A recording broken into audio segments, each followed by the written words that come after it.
In this tutorial we'll explore the powerful custom field feature that allows you to tailor your documents to your business needs. To manage your custom fields, first click on the menu Customize Document and select Custom Field. Choose the document type you want to make changes to. EasyBilling provides two sections where you can add custom fields to your documents. The first set of custom fields can be placed above the line items table, giving you flexibility in how you organize your document details.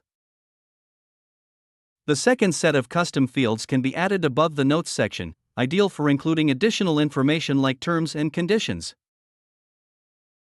Let's start by creating a custom field in the first section above the line items.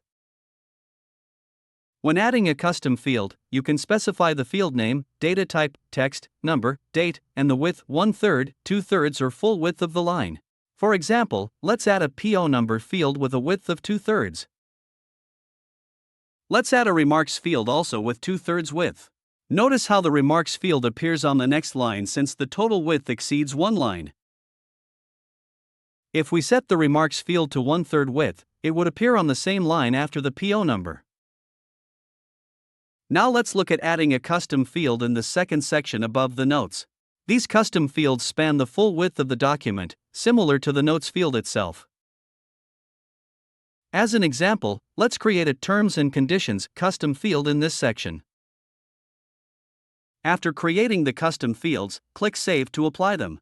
Note that any changes to custom fields will only affect newly created documents and won't impact existing ones. Let's now create a new invoice and see our custom fields in action. You can find the PO number and remarks fields in the document details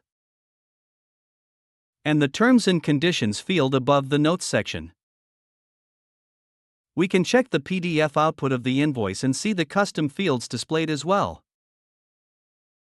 That covers the basics of creating custom fields in EasyBilling.